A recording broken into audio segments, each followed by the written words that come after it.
Saludamos al amable radioescucha de Opus 94 y como prometimos el lunes pasado en el espacio de Boni Perete, estamos hoy convocados y reunidos para hablar de la nueva película de Christopher Nolan, La Odisea. Una película que ha despertado un enorme interés, incluso mucho antes de que se estrenara, especialmente en plataformas digitales como YouTube y otras. Y hay que decir que ocurrió algo que se debe agradecer, y es que frente al pesimismo y el odio que muchos mostraron al tráiler de la película, al avance de la película, y que señalaban como profetas que iba a ser el acabose de la carrera de Christopher Nolan, que iba a ser el gran fracaso, pues nada de eso ha ocurrido afortunadamente. Es la película más exitosa del año y nada nos da más gusto que poder compartir con usted una reflexión sobre esta película que ya tuvimos la oportunidad de ver. Y que, bueno, nos permite hacer una reflexión y un comentario que queremos no presentarlo como una verdad absoluta, salida de una zarza ardiente o una revelación divina, sino que es una reflexión personal que al mismo tiempo deseo que hagamos conjuntamente. De modo que si usted tiene comentarios que hacernos para los que nos oyen en las frecuencias de Opus 94, lo invitamos a que nos escriba, como ya nos han escrito algunas personas en las mañanas cuando estamos con nuestra amiga Boni Perete, nos escriba y nos dé sus opiniones a jmresillas@hotmail.com. Y quienes nos están viendo o nos vean por la plataforma digital de YouTube, pues lo hagan en la caja de los comentarios. Recuerde que estamos con el nombre de La Biblioteca de Babel y ahí estaremos estrenando esta reflexión. Lo primero que quiero yo decirle a usted, amable radioescucha, es dos preguntas básicas que son las que van a guiar nuestra reflexión en torno a esta película de Christopher Nolan, sobre la cual quisiera decir un par de cosas antes de llegar a esas preguntas y de que oigamos una parte de la música original de la película. Se trata de una película de carácter épico. Efectivamente, sí es una película épica. La mayoría de los actores, literalmente todos, hacen grandes papeles. A mí me parece que el casting, lejos de ser lo que auguraban las aves de mal agüero antes de su estreno, muchos de ellos, incluido Matt Damon, dan una cátedra de actuación. Es algo que uno agradece enormemente porque les taparon la boca a todos aquellos que desde el principio señalaban cosas ridículas respecto de una película que no habían visto, pero que ya estaban comentando, y que sería el equivalente que en el mundo de la literatura alguien hablara de un libro, cualquiera que éste sea, por su cuarta de forros, y que a partir de esa cuarta de forros hiciéramos un comentario y una crítica de un libro. Algo similar es lo que vemos cuando en el mundo de la cultura pop se hacen comentarios a partir del avance o el anuncio de una película. Y eso es una de las cosas que diferencia el mundo del arte del mundo de la cultura pop. Porque en la cultura pop de lo que se trata es de consumir. Y los creadores de contenido en YouTube buscan que consuman su producto. Por eso el lenguaje y el vocabulario en esas plataformas es siempre tremendista, es alarmista, la verdad que no te dijeron sobre cuál tema, nos han mentido todo el tiempo, las verdades que nos ocultan, etcétera, etcétera. Usted elija el título, velo antes de que lo borren, etcétera. Obviamente es natural que en esos ámbitos las teorías de la conspiración se multipliquen a placer. De modo que vamos a hacer nuestra reflexión a partir de dos preguntas muy simples que vamos a tratar de abordar con usted de manera más o menos sistemática. Son dos preguntas que son muy básicas y que parecen que tendrían una respuesta muy simple. La primera es, ¿usted leyó la Odisea? ¿Qué Odisea leyó? La segunda, que está relacionada con esta, es, ¿usted sabe de qué trata la Odisea? ¿Sabe de qué trata la película de Christopher Nolan? Hagamos una pausa pequeña para que usted anote estas preguntas y busque usted hacer su propia respuesta y la contrastemos con mi reflexión, con la reflexión que aquí vamos a hacer, y usted dé o avance una respuesta a lo que tenemos que decir.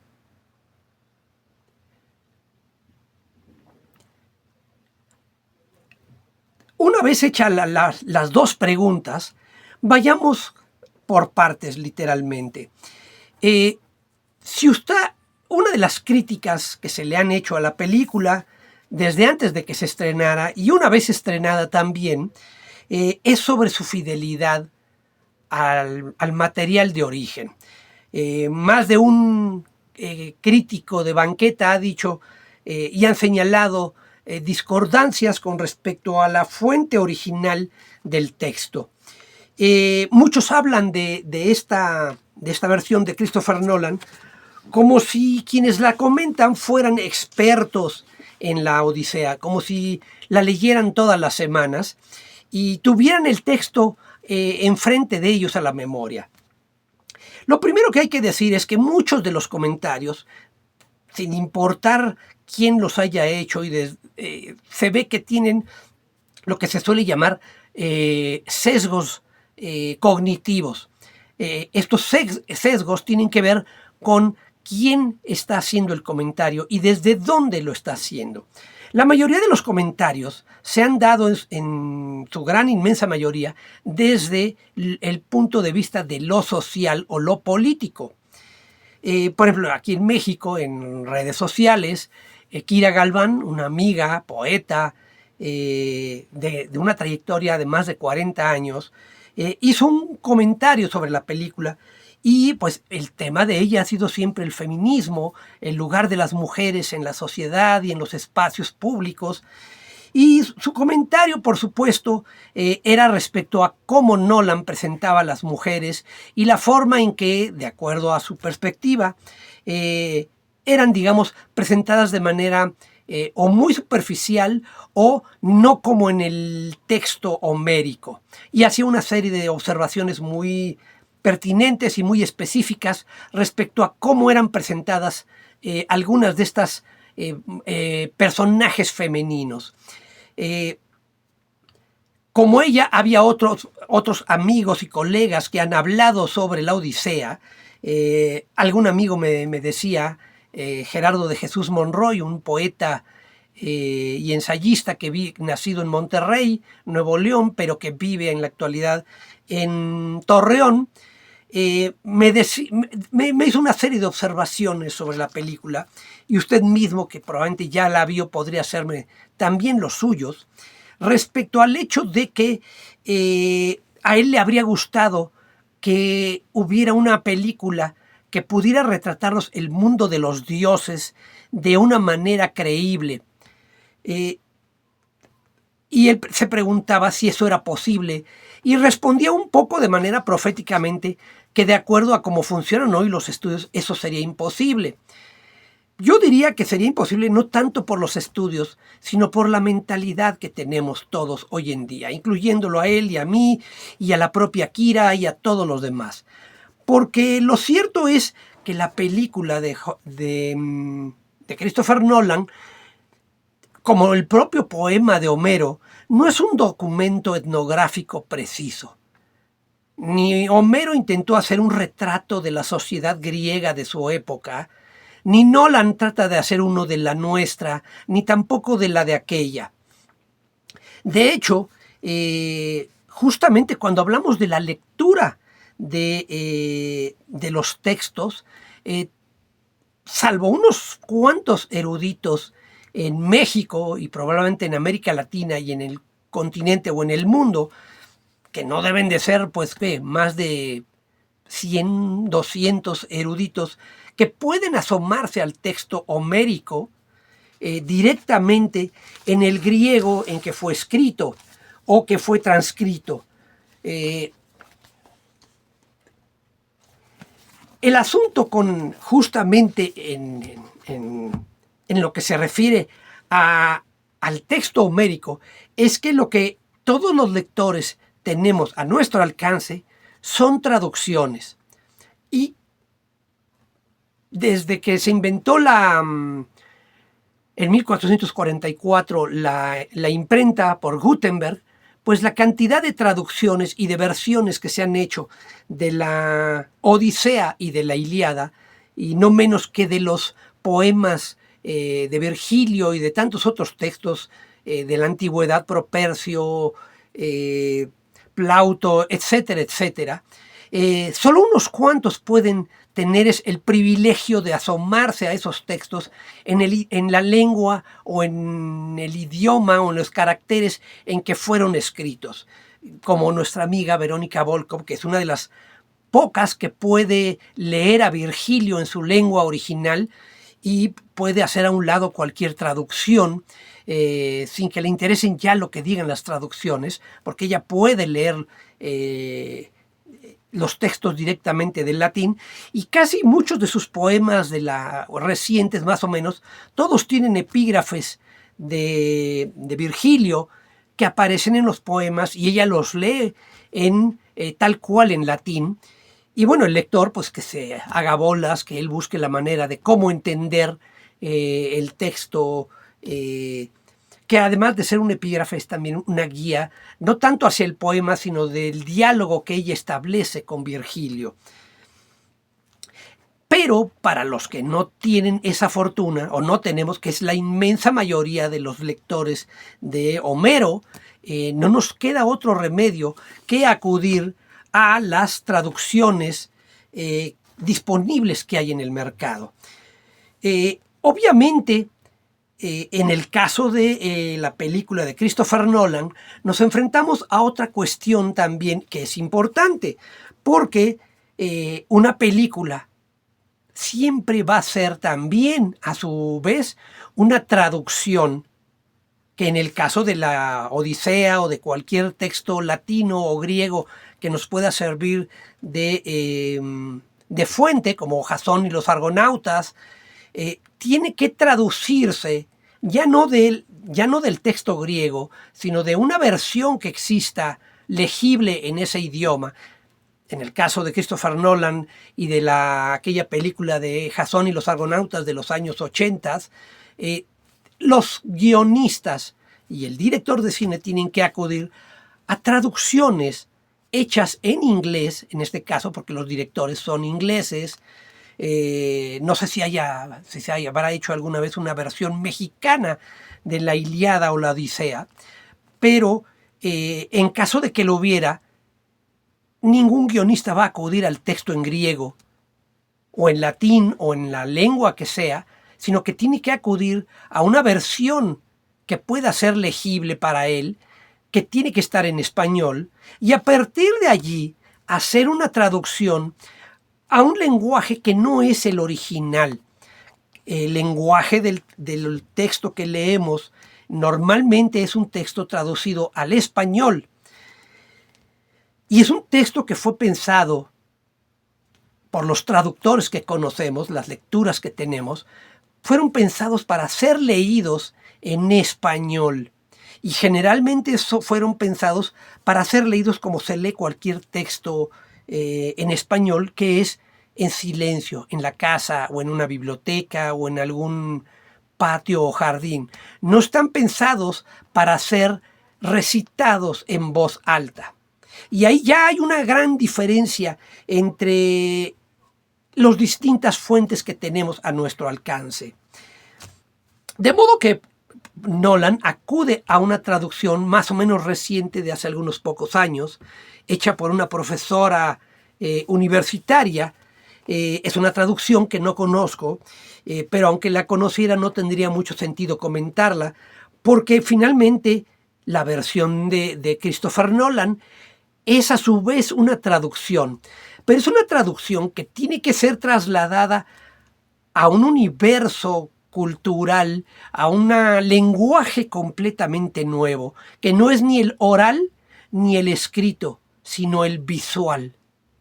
Y ahí es donde muchas de las discusiones que se han dado sobre la fidelidad a los textos, incluyendo los comentarios, por ejemplo, de Kira Galván, están totalmente fuera de lugar, porque la mayoría además hablan, como dije hace unos momentos, de la Odisea como si tuvieran ellos acceso al texto en griego y pudieran señalar las diferencias, cuando en realidad difícilmente ninguno de estos comentaristas tiene acceso al texto original en griego. A lo que tienen o tenemos acceso son a las distintas traducciones que hay disponibles en español. Podríamos decir que la cantidad de traducciones que se han hecho desde la aparición de la imprenta en 1444, como decíamos, deben de ser centenares, si no es que miles de traducciones. Si sumáramos todas las traducciones que se han hecho a las distintas lenguas occidentales, inglés, español, italiano, rumano, francés, alemán, las lenguas nórdicas, al ruso, etcétera, etcétera. La cantidad de traducciones que han aparecido a lo largo de los siglos, desde ese entonces hasta el día de hoy, se multiplican como las arenas del Kalahari. Y no se diga lo que George Steiner llamó la literatura secundaria, es decir, esos textos que ya no están reflexionando directamente sobre la obra en comento, sino sobre lo que alguien más dijo, que se vuelven cada vez notas a pie de página más farragosas porque un experto comenta y señala su desacuerdo con lo que dijo otro experto, y después la discusión ya no es sobre la obra en sí, sino sobre lo que dijo tal o cual especialista.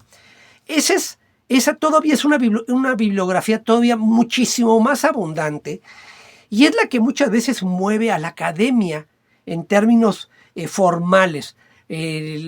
Ya no se comentan los textos directamente, sino se comenta lo que dijo alguien más, y la discusión es permanente sobre esos comentarios. Se vuelven cada vez más notas más lejanas sobre su origen real, que es un poco lo que vemos en las plataformas digitales como YouTube, en donde infinidad de creadores de contenido comentan lo que dijo otro creador, y es, en términos de la cultura pop, es exactamente lo mismo que vemos en el ámbito serio de la academia y de la literatura.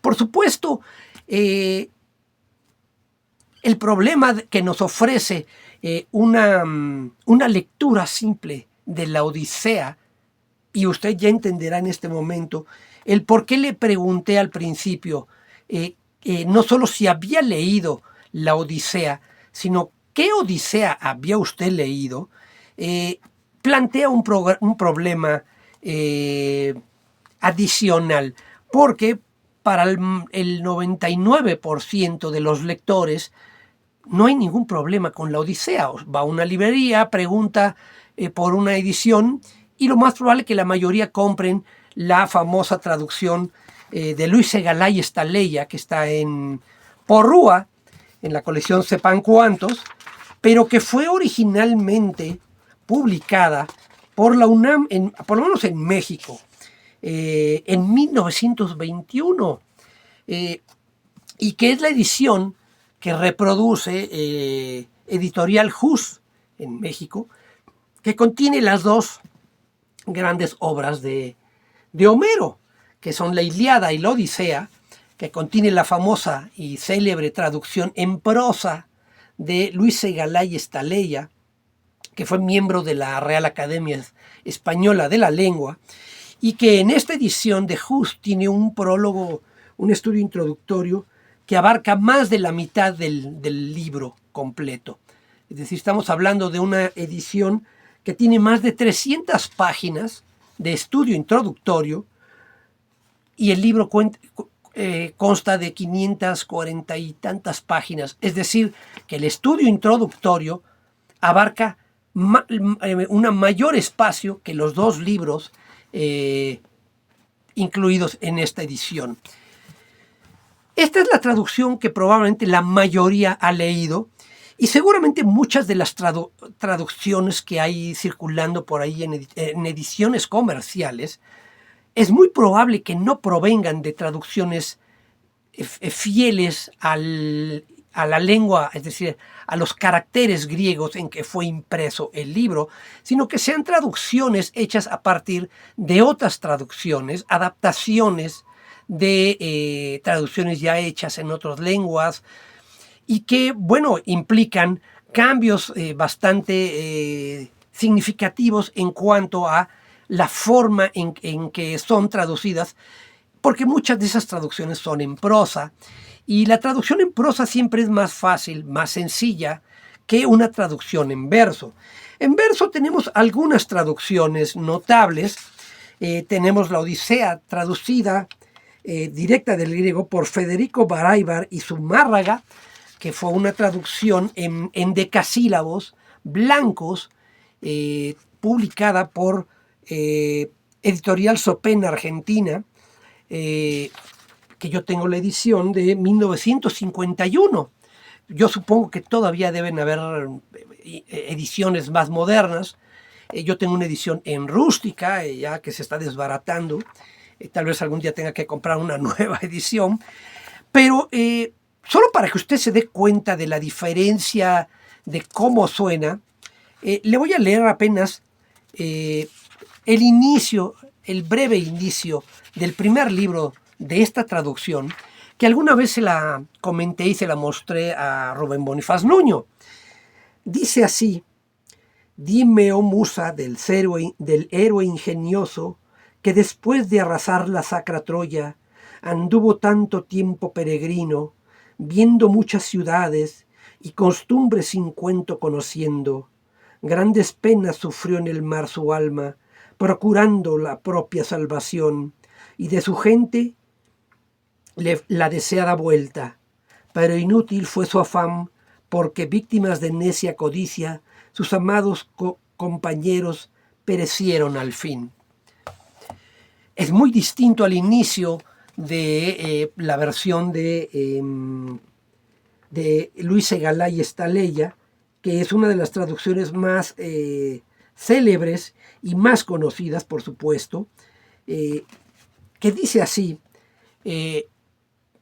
háblame, musa, de aquel varón de multiforme ingenio, que después de destruir la sacra ciudad de Troya, anduvo peregrinando larguísimo tiempo, vio las poblaciones y conoció las costumbres de muchos hombres, y padeció en su ánimo gran número de trabajos en su navegación por el Ponto, en cuanto procuraba salvar su vida y la vuelta de sus compañeros a la patria, mas ni aun así pudo librarlos como deseaba, y todos perecieron por sus propias locuras. La diferencia entre un texto y el otro es bastante evidente. Y otra traducción que tenemos, esta es más difícil está menos accesible al público en general, porque es de todas las que tengo a mi acceso, es la única bilingüe, que es la traducción de Pedro Tapia Zúñiga, que fue discípulo de Rubén Bonifaz Nuño y que apareció en la Bibliotheca Graecorum et Romanorum mexicana, que es el equivalente mexicano de la Biblioteca Gredos, Biblioteca Clásica Gredos.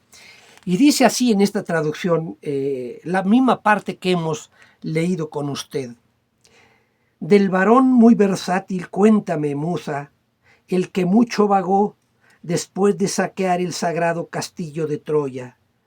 De muchos hombres vio las ciudades y supo su ingenio, y él sufrió en su alma muchos dolores dentro del Ponto, aferrado a su vida y al retorno de sus compañeros.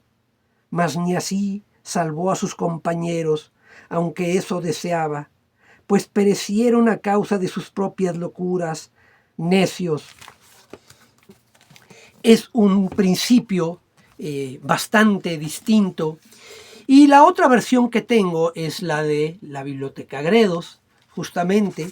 Esta es la de la colección Biblioteca Básica Gredos, que contiene, es distinta de la biblioteca clásica, es decir, esta es una, digamos, una biblioteca más gentil para el lector, en el que se eliminan todas las notas a pie de página, comentarios sobre la traducción, se elimina casi todo el estudio introductorio, la extensa bibliografía, etcétera, etcétera, que es para especialistas. Esta contiene un prólogo de ni más ni menos que Carlos García Gual, uno de los grandes filólogos y especialistas españoles, y es probablemente mi traducción favorita. Y dice así: Musa, dime del hábil varón que en su largo extravío, tras haber arrasado el alcázar sagrado de Troya, conoció las ciudades y el genio de innúmeras gentes. Muchos males pasó por las rutas marinas luchando, por sí mismo y su vida y la vuelta al hogar de sus hombres, pero a estos no pudo salvarlos con todo su empeño, que en sus propias locuras hallaron la muerte. Insensatos. Aquí cobra sentido la pregunta que yo le había hecho sobre qué Odisea leyó usted.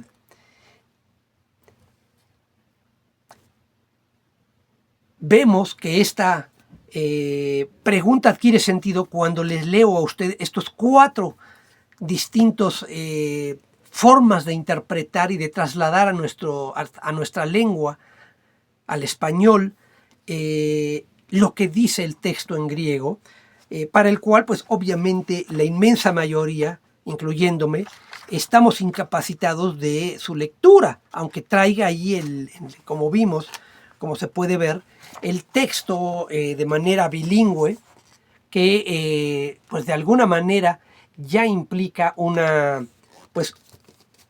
lugar en el cual muy pocos pueden tener acceso. Ni siquiera los griegos de hoy en día podrían leer la Odisea, porque el griego de Homero es tan antiguo que no se parece en nada al griego moderno. Un poco algo parecido, aunque quizá no tan marcado, pero que de todas maneras amerita comentario, que es el Cantar del Mío Cid, que está escrito en un español tan antiguo que recientemente Francisco Serrano hizo una versión en alejandrinos, una versión espléndida en alejandrinos. Ya lo comentamos el año pasado, me parece, habíamos hablado de esta traducción. Quizá convenga volver a hablar de ella para que el público que nos acompaña y que no oyó nuestras reflexiones en aquel entonces pueda tenerlas ahora. Pero bueno, estas 4 versiones que le he puesto a usted, solamente el puro inicio, por supuesto, sería absurdo ponernos a leerlo en voz alta, pero nos da una idea de esa pregunta que le hice a usted y por la cual hicimos una pausa parecida a la que quiero hacer en este momento, para que usted evalúe su respuesta una vez más. La lectura de estos textos nos plantea otra, que no solamente es qué Odisea leyó usted, a qué Odisea le dio usted lectura, sino hay, por supuesto, una gran cantidad de otras preguntas que podríamos hacer al respecto sobre estas traducciones, que es si usted la leyó, no solamente si la leyó recientemente, o la leyó cuando era estudiante, o la está leyendo, o la planea usted leer en el futuro, o si la está leyendo o releyendo. Cada una de estas preguntas plantea, por supuesto, muchas otras. Las planteo solamente un poco de manera retórica, si usted quiere considerarlo así, para que usted vea que cuando se plantea una pregunta sobre estas clases de obras, no son siempre de fácil respuesta.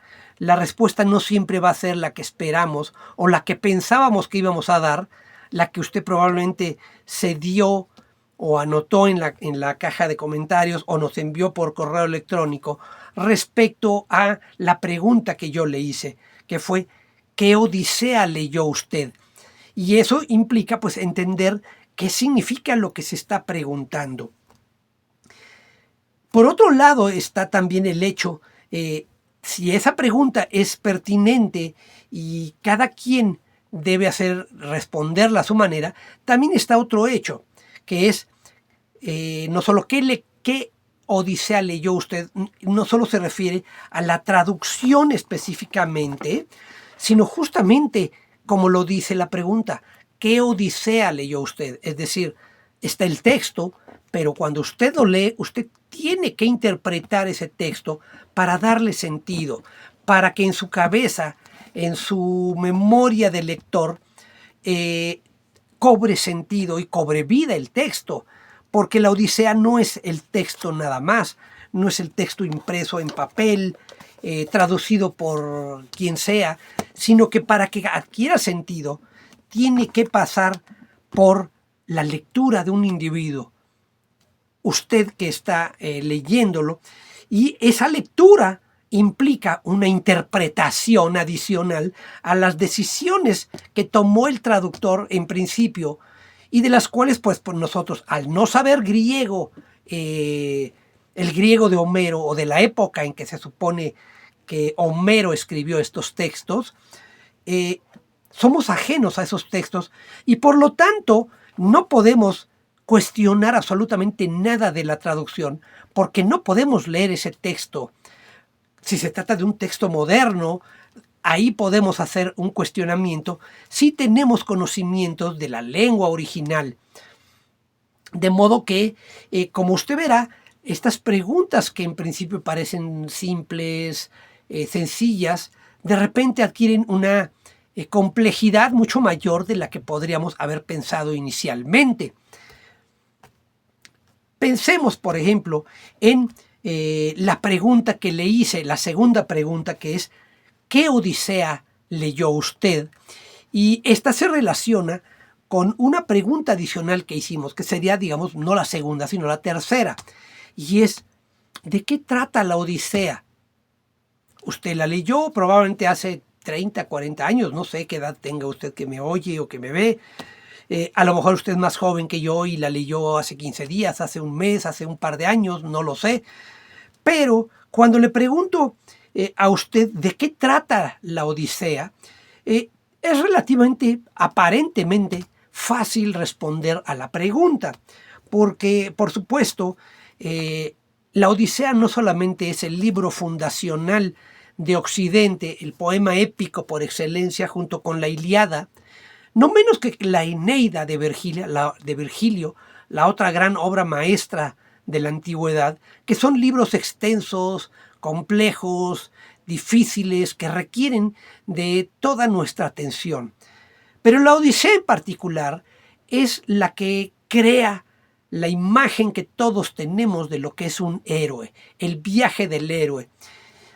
Y quizá ningún libro aborda el tema del héroe mejor que el libro de Joseph Campbell, El héroe de las mil caras, psicoanálisis del mito, que fue publicado hace bastante tiempo, en 1959, por el Fondo de Cultura Económica, y que hasta 1998 lo seguía publicando el Fondo de Cultura Económica, y creo que como tantos otros libros que esta gran editorial mexicana, pues dejó perder los derechos y ahora están creo que en Atalanta, una editorial española, cuyos libros cuestan el ojo de una cara, literalmente.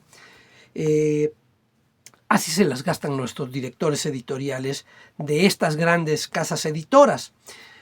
Pero bueno, cuando yo le pregunto a usted justamente de qué trata la Odisea, la respuesta inmediata sería: pues es el viaje del héroe, porque de allí surge el arquetipo, lo llamaría Jung, del héroe, el viaje del héroe, la transformación del héroe. Y si uno revisa la filmografía de Nolan, de Christopher Nolan, varias de sus películas tratan exactamente de eso, sobre todo Batman. Batman es, por supuesto, el viaje del héroe, como ninguna de sus otras películas lo había tratado hasta La Odisea. Pero ese viaje del héroe es también una transformación. Y una de las cosas que perdemos de vista es el carácter laberíntico del trayecto del héroe, que es algo de lo que quizá Campbell no hace suficiente énfasis en ese aspecto, en el carácter imaginativo del laberinto, que es algo que aborda con mucho más detalle Gaston Bachelard en La Tierra y las ensoñaciones del reposo, que es un libro que, como él dice su subtítulo, es un ensayo sobre las imágenes de la intimidad. Y viene a cuento este libro de Bachelard porque nos ayuda a buscar la respuesta sobre justamente de qué trata la Odisea. La Odisea, por supuesto, es el viaje del héroe, ese personaje que tiene que superar una serie de pruebas para finalmente lograr algo, lograr la transformación interior que requiere el personaje, sin importar si estas pruebas son exteriores, como los trabajos de Hércules o como en el viaje de Odiseo, y que la palabra Odisea, el título del libro, se ha vuelto un sinónimo de una travesía o de una ardua labor. Cuando decimos que unas vacaciones o un viaje a algún lugar fue una odisea, estamos hablando justamente de esas complicaciones que se pueden experimentar de manera muy palpable por cualquier persona sin necesidad de encarnar el viaje del héroe, pero que la palabra implica la complejidad, la dificultad y los obstáculos que hay que vencer. Sin embargo, una de las cuestiones más importantes de la película es justamente la pregunta que yo le estoy haciendo a usted. Porque si vamos a hablar de la película, es bastante peculiar que la película no diga que es la Odisea de Homero, sino que es la Odisea de Christopher Nolan. Y esta es una diferencia que prácticamente a la que nadie ha prestado atención, porque no es la Odisea de Ulises, de Homero, la que vamos a ver, por más que las aventuras y todos los obstáculos que vive el personaje están inspirados y tomados del libro de Homero, sino lo que vamos a ver es la Odisea de Christopher Nolan. Y esto es importantísimo señalarlo, porque es algo en lo que prácticamente nadie ha reparado. Y las críticas se han hecho justamente a la fuente, el texto griego, pero como le decía yo hace unos momentos, pues a menos que usted tenga conocimientos de griego antiguo, señalar la fidelidad o no de la película hacia el texto es francamente una ridiculez, porque, como dijimos, es una traducción de un lenguaje que fue escrito hace miles de años y que relata acontecimientos ocurridos casi 2 siglos antes, respecto de un lenguaje que básicamente es visual. Es decir, estamos hablando de una idea, de un concepto narrativo que pasa de un lugar a otro y que tiene que acomodarse además al lenguaje contemporáneo. Señalaba yo la frase de este amigo que decía que a él le habría gustado o que a él le gustaría que hubiera algún director que pudiera mostrarnos e hiciera verosímil, creíble a los dioses griegos. Bueno, la respuesta a ese deseo es que eso no se puede hacer, porque incluso aquellos que se llaman a sí mismos ateos o agnósticos o no creyentes, o como usted los quiera llamar, vivimos insertados en una cultura monoteísta, de modo que pretender que una versión en un contexto de este tipo sea verosímil, pues ¿cómo podría ser verosímil algo para lo cual no estamos acostumbrados? Para lo que para los griegos era natural, al menos en cierto sentido, hablar de los dioses, encargarse de los dioses.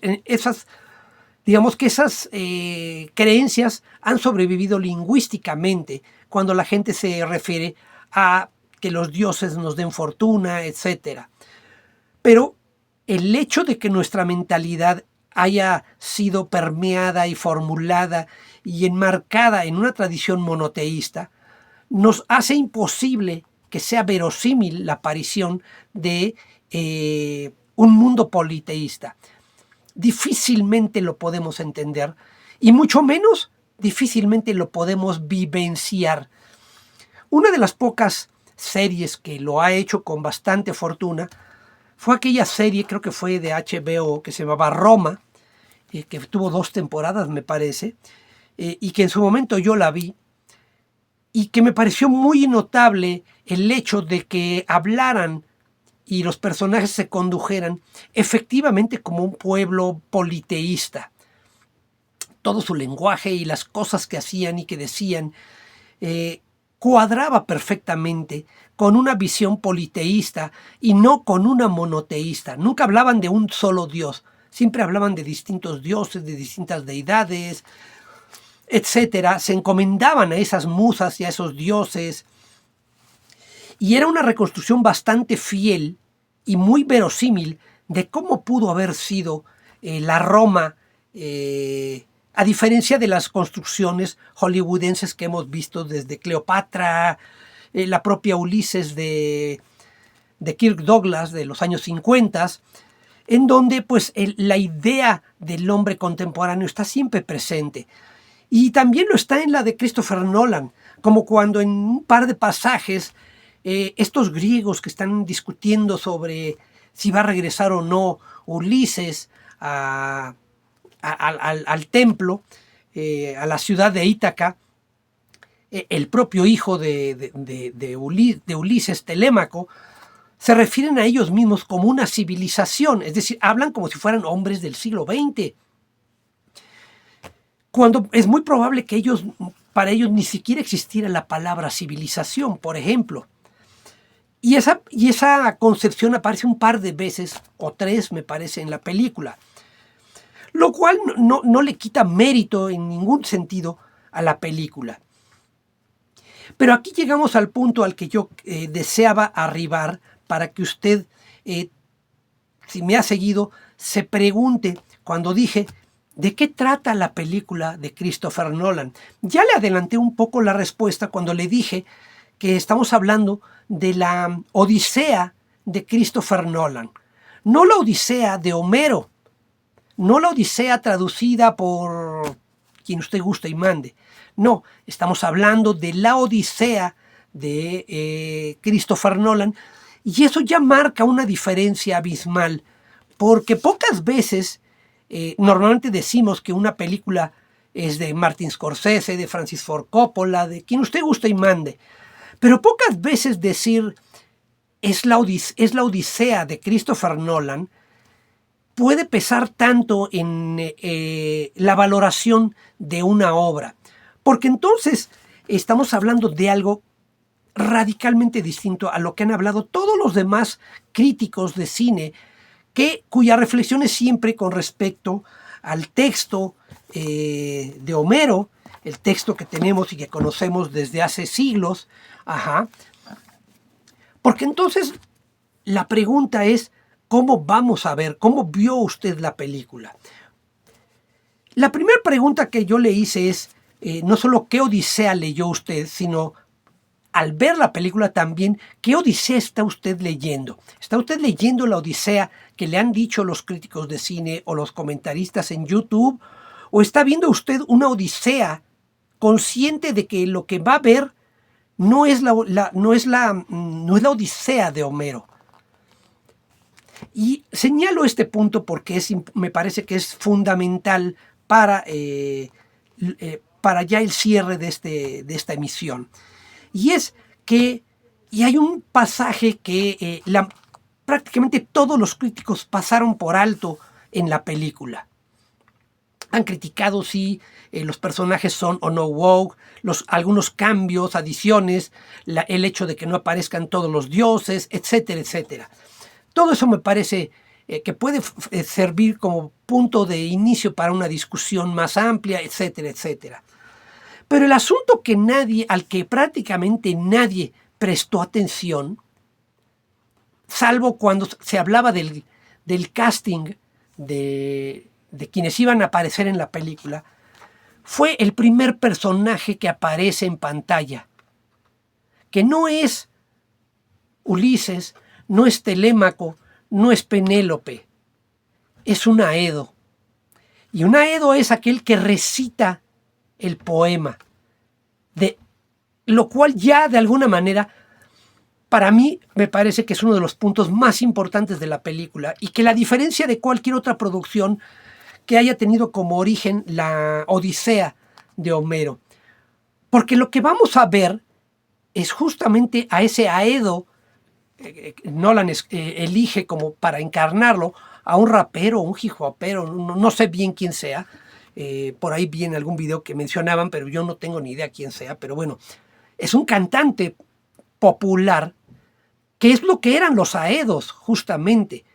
Eran no exactamente como los hip hoperos de hoy en día, pero avant la lettre, podemos decir, que eran el equivalente. Es decir, aquellos que tenían una capacidad, una memoria prodigiosa y podían aprenderse largas parrafadas de textos orales y los transmitían oralmente. Y la película empieza con este Aedo, que es el que va a relatar la película. Nadie prestó atención a esto.